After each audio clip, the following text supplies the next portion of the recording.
गोदा में स्क्वाश के लिए ख़ुसूसी कोर्ट कायम किया गया है और ये इसका हाल बना है जहाँ पे खिलाड़ी गेम करेंगे और आज इसकी इफ्ताही तकरीब है जिसके मेहमान कमिश्नर साहब हैं और एक खूबसूरत जो है ये कम्प्लेक्स बना है, पूरी एक बिल्डिंग बनी है और आप देख रहे हैं कि ये इसका मेन एंट्री है। आज ये इफ्ताही तकरीब का प्रोग्राम है और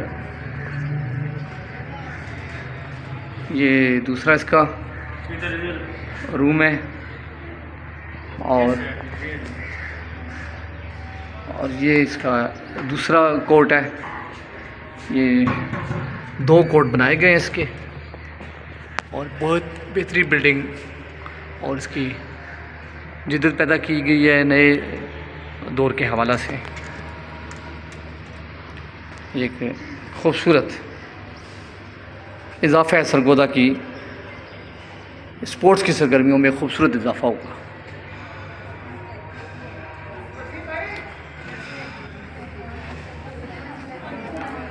ये इफ्ताही तकरीब के मनाज़िर हैं। अभी मेहमान की इंतज़ार हो रहा है, कमिश्नर साहब तशरीफ़ लाएंगे और मेहमानों को वेलकम करने के लिए तारिक साहब और उनकी टीम मौजूद है।